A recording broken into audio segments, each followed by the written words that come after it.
Hello friends, ಎಲ್ಲ ಹೇಗಿದ್ದೀರಾ? ಎಲ್ಲ ಚೆನ್ನಾಗಿದ್ದೀರಾ? ನಾನಿವತ್ತು ನೋಡಿ ಇಲ್ಲಿ ನುಗ್ಗೆಕಾಯಿ ಪಲ್ಯ ಮಾಡ್ತಾಯಿದ್ದೀನಿ ಫ್ರೆಂಡ್ಸ್. ನೋಡಿ ಏನು ಚೆನ್ನಾಗಿದೆ ಅಲ್ವಾ? ಆರೋಗ್ಯಕ್ಕೂ ತುಂಬ ಒಳ್ಳೆಯದು ನುಗ್ಗೆಕಾಯಿ. ನಾನು ಅದಕ್ಕೆಲ್ಲ ರೆಡಿ ಮಾಡ್ಕೊಂಡಿದ್ದೀನಿ. ನೋಡಿ, 2 ನುಗ್ಗೆಕಾಯಿ ಒಂದು ಹೊತ್ತಿಗಾಗಷ್ಟು ಮಾತ್ರ ತೊಗೊಂಡಿದ್ದೀನಿ ನಾನು. ನೋಡಿ, ಎಳ್ಸಾಗಿದೆ, ಚೆನ್ನಾಗಿದೆ. ನಾನು ಅದರದ್ದೆಲ್ಲ ಸಿಪ್ಪೆ ತೆಗೆದು ನೋಡಿ ಮಾಮೂಲಿ ನುಗ್ಗೆಕಾಯಿ ಬಿಡಿಸೋದು ಎಲ್ಲರಿಗೂ ಗೊತ್ತೇ ಇರುತ್ತಲ್ವ ಫ್ರೆಂಡ್ಸ್. ಎಲ್ಲ ಮೇಲೊಂದು ಸಿಪ್ಪೆ ಎಲ್ಲ ಒಂದೊಂದು ರೌಂಡ್ ತೆಗ್ದಿದ್ದೀನಿ. ಒಂದು ಸ್ವಲ್ಪ ಅಲ್ಲ ಇದೆ ನೋಡಿ. ಅದನ್ನು ನಾನಿವಾಗ ಒಂದು ಪಾತ್ರೆಗೆ ಹಾಕೊಂಡು ಬೇಯಿಸ್ಕೋಬೇಕು. ಅದಕ್ಕೆ ಮುಂಚೆ ನಾನಿವಾಗ ಕಡಲೆಕಾಯಿ ಬೀಜ ಹುರ್ಕೋತಾ ಇದ್ದೀನಿ. ಆ ಪಲ್ಯಕ್ಕೆ ಕಡಲೆಕಾಯಿ ಬೀಜ ಇದು ಪುಡಿ ಹಾಕಿದ್ರೆ ತುಂಬ ಟೇಸ್ಟಿಯಾಗಿರುತ್ತೆ. ಅದಕ್ಕೋಸ್ಕರ ನಾನು ಕಡಲೆಕಾಯಿ ಬೀಜ ಹುರ್ಕೋತಾ ಇದ್ದೀನಿ ಫ್ರೆಂಡ್ಸ್. ನೋಡಿ, ಒಂದು ಬೌಲಷ್ಟು ಕಡಲೆಕಾಯಿ ಬೀಜ, ಒಂದು ಅರ್ಧ ಬೌಲಷ್ಟು ಸಾಕು. ನೀವು ನೋಡಿಬಿಟ್ಟು ನಿಮ್ಮ ಕ್ವಾಂಟಿಟಿ ಎಷ್ಟು ಪಲ್ಯ ಮಾಡ್ತೀರೋ ಅಷ್ಟು ಇದು ಮಾಡ್ಕೊಳ್ಳಿ. ನಾನು ಕಡಲೆಕಾಯಿ ಬೀಜ ಹುರಿದಿಟ್ಕೊಂಡು ಪಕ್ಕಕ್ಕೆ ಇಟ್ಕೊಂಡೆ. ಆಮೇಲೆ ಒಂದು ಕಡೆ ಬಿಸಿ ನೀರು ಇಟ್ಬಿಟ್ಟು ಅದು ಕುದಿಯೋವಾಗ ಈ ನುಗ್ಗೆಕಾಯಿನ ಹಾಕೋತಾ ಇದ್ದೀನಿ ಫ್ರೆಂಡ್ಸ್. ನುಗ್ಗೆಕಾಯಿಗೆ ಉಪ್ಪು ಹಾಕೋತಾ ಇದ್ದೀನಿ ನೋಡಿ ಫ್ರೆಂಡ್ಸ್. ಇವಾಗ ಚೆನ್ನಾಗಿ ಕುದೀತಾ ಇದೆ ನೀರು, ಚೆನ್ನಾಗಿ ಬೇಯ್ತಾ ಇದೆ ಇದು ನುಗ್ಗೆಕಾಯಿ. ನೋಡ್ಕೊಳ್ಳಿ, ಆಮೇಲೆ ಒಂದು 1/4 ಗಂಟೆ ಬೆಂದರೆ ಸಾಕು. ಅಲ್ಲಿವರೆಗೆ ನಾವೀಗ ಕಡಲೆಕಾಯಿ ಬೀಜ ಹುರ್ಕೊಂಡಿರ್ತೀವಲ್ಲ, ಅದು ಆರಿತ್ತು. ಅದನ್ನು ಇವಾಗ ಗ್ರೈಂಡ್ ಮಾಡೋಕ್ಕೆ ಹಾಕೋತಾ ಇದ್ದೀನಿ. ಸ್ವಲ್ಪ ತರ್ತರಿಯಾಗೇ ಗ್ರೈಂಡ್ ಮಾಡ್ಕೊಳ್ಳಿ ಫ್ರೆಂಡ್ಸ್. ಅದು ಪುಡಿ ಅಷ್ಟು ಕುದೀತಾ ಇದೆ ಅದು ಚೆನ್ನಾಗಿ. ಅಷ್ಟರಲ್ಲಿ ಪುಡಿ ಮಾಡ್ಕೊಳ್ಳೋಣ. ಇವಾಗ ತರ್ತರಿಯಾಗಿ ಬರೀ ಕಡಲೆಕಾಯಿ ಬೀಜನ ಪುಡಿ ಮಾಡ್ಕೊಳ್ಳೋಣ. ನೋಡಿ, ಇವಾಗ ಆಯಿತು ನೋಡಿ. ಅಲ್ಲಿ ಹಂಗೆ ತರ್ತರಿಯಾಗಿ ಮಾಡ್ಕೊಂಡು ನಾನು ತೋರಿಸ್ತಾ ಇದ್ದೀನಲ್ಲ ಹಾಗೆ. ಆಮೇಲೆ ಒಂದು ಈರುಳ್ಳಿ, ಒಂದು ಬೆಳ್ಳುಳ್ಳಿ ತೊಗೊಂಡಿದ್ದೀನಿ. ಸಣ್ಣಕ್ಕೆ ಹೆಚ್ಚಿಟ್ಕೊಳ್ಳೋಣ ಈರುಳ್ಳಿನ. ಬೆಳ್ಳುಳ್ಳಿನ ಜಜ್ಜಿಟ್ಕೊಳ್ಳೋಣ ಫ್ರೆಂಡ್ಸ್. ನೋಡಿ, ಚೆನ್ನಾಗಿ ಜಜ್ಜಿಕೊಂಡಿದ್ದೀನಿ.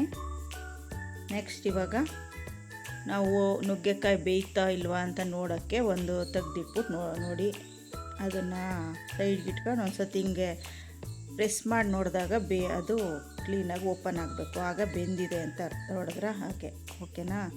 ಅದು ಸ್ವಲ್ಪ ಚೆನ್ನಾಗಿ ಬೆಂದಿದೆ ಇವಾಗ ಫ್ರೆಂಡ್ಸ್. ಆ ನುಗ್ಗೆಕಾಯಿ ಬೆಂದಿರೋ ನೀರನ್ನ ಒಂದು ಗ್ಲಾಸ್ಗೆ ಹಾಕೋತಾ ಇದ್ದೀನಿ ಫ್ರೆಂಡ್ಸ್. ನೋಡಿ, ಅದೊಂದು ಗ್ಲಾಸ್ಗೆ ಹಾಕ್ಕೊಂಡು ನೆಕ್ಸ್ಟು ಈ ನುಗ್ಗೆಕಾಯಿನ ಒಂದು ಕಡೆ ತೆಗೆದಿಟ್ಕೊಳ್ಳೋಣ. ಇನ್ನೊಂದು ಕಡೆ ಈಗ ಪಲ್ಯ ಮಾಡೋಕ್ಕೆ ಒಂದು ಬಾಣಲಿ ತಗೋತಾ ಇದ್ದೀನಿ. ನೆಕ್ಸ್ಟ್ ಅದಕ್ಕೆ ಎಣ್ಣೆ ಹಾಕೋತಾ ಇದ್ದೀನಿ ಫ್ರೆಂಡ್ಸ್. ಎಣ್ಣೆ ಹಾಕ್ಕೊಂಡು ನೆಕ್ಸ್ಟು ಸಾಸಿವೆ ನೋಡಿ, ಸಾಸಿವೆ ಹಾಕೋತಾ ಇದ್ದೀನಿ. ಎಣ್ಣೆ ಕಾದ್ಮೇಲೆ ಸಾಸಿವೆ ಹಾಕ್ಕೊಂಡು ಅದೆಲ್ಲ ಚಿಟಪಟ ಆದಮೇಲೆ ಕಡಲೆಬೇಳೆ, ಉದ್ದಿನಬೇಳೆ, ಕರಿಬೇವು ಸೊಪ್ಪು ಎಲ್ಲ ಹಾಕ್ಕೊಂಡು ಅದಾದಮೇಲೆ ನೆಕ್ಸ್ಟು ಈರುಳ್ಳಿ ಹಾಕ್ಕೊಳ್ಳೋಣ. ನೋಡಿ, ಈರುಳ್ಳಿ ಹಾಕ್ಕೊಂಡೆ. ನೆಕ್ಸ್ಟು ಸ್ವಲ್ಪ ಈರುಳ್ಳಿ ಎಲ್ಲ ಫ್ರೈ ಆದಮೇಲೆ ಕಡಲೆಬೇಳೆ, ಉದ್ದಿನಬೇಳೆ ಹಾಕ್ಕೋತಾ ಇದ್ದೀನಿ. ಉದ್ದಿನಬೇಳೆ ಸ್ಕಿಪ್ ಮಾಡಿಬಿಟ್ಟಿದ್ದೀನಿ, ನೀವು ಹಾಕ್ಕೊಳ್ಳಿ ಫ್ರೆಂಡ್ಸ್. ಕಡಲೆಬೇಳೆ ಹಾಕ್ಕೊಂಡೆ. ಇವಾಗ ಅದು ಫ್ರೈ ಆದಮೇಲೆ ನೆಕ್ಸ್ಟು ಚೆನ್ನಾಗಿ ಈರುಳ್ಳಿ ಫ್ರೈ ಆಗಬೇಕು. ಸ್ವಲ್ಪ ಈ ಸಾಲ್ಟ್ ಹಾಕ್ಕೊಳ್ಳಿ. ಈ ಟೈಮಲ್ಲಿ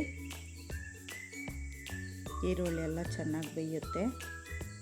ಆಮೇಲೆ ಬೆಳ್ಳುಳ್ಳಿನ ಜಜ್ಜಿಟ್ಕೊಂಡಿದ್ವಲ್ಲ ಅದು ಹಾಕ್ಕೊಳ್ಳೋಣ ಇವಾಗ.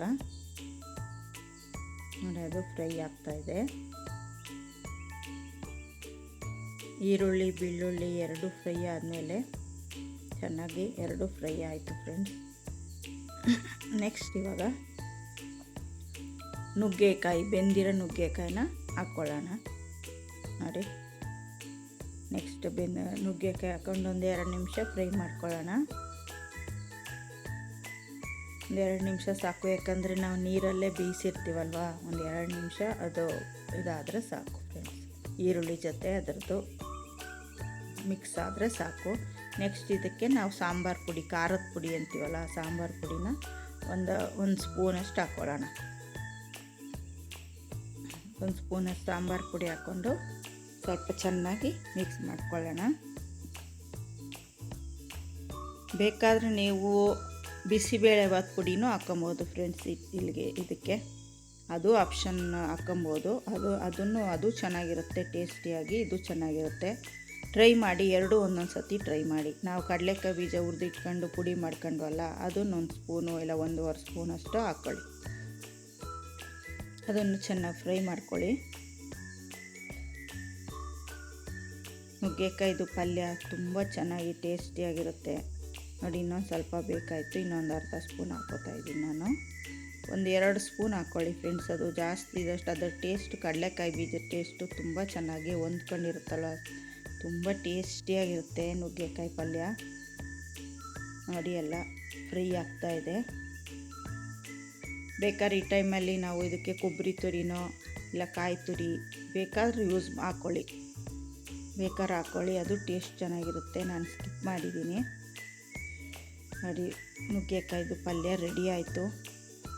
ಸ್ಟವ್ ಆಫ್ ಮಾಡಿಬಿಟ್ಟು ಇವಾಗ ನೋಡಿ ಚಪಾತಿ ಜೊತೆನೋ ಇಲ್ಲ ಅನ್ನ ರಸಮ್ ಜೊತೆ ಸೈಡ್ಗೆ ನಾವು ಈ ನುಗ್ಗೆಕಾಯಿ ಪಲ್ಯ ತಿಂತಾಯಿದ್ರೆ ಎಂಥ ಸೂಪರ್ ಟೇಸ್ಟು ಗೊತ್ತಾ ಫ್ರೆಂಡ್ಸ್. ಒಂದು ಸರ್ತಿ ಟ್ರೈ ಮಾಡಿ ಮನೇಲಿ.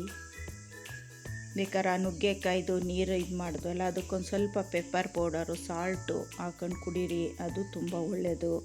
ಬಿಸಿಯಾಗಿದ್ದಾಗ ಕುಡೀರಿ ಫ್ರೆಂಡ್ಸ್, ಅದು ವೇಸ್ಟ್ ಮಾಡಿಬಿಡಿ ಆ ನೀರನ್ನ. ನೋಡಿ ಈಗ ನುಗ್ಗೆಕಾಯಿ ಪಲ್ಯ ರೆಡಿ ಆಗಿದೆ ಫ್ರೆಂಡ್ಸ್. ನೋಡೋಕ್ಕೂ ಚೆನ್ನಾಗಿದೆ.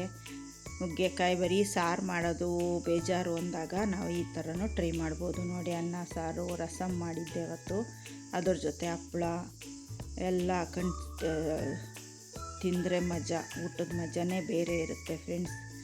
ನುಗ್ಗೆಕಾಯಿ ಸೀಸನಲ್ಲಿ ತಪ್ಪದೆ ಮಾಡ್ಕೊಂಡು ತಿನ್ನಿ ಫ್ರೆಂಡ್ಸ್, ಓಕೆನಾ.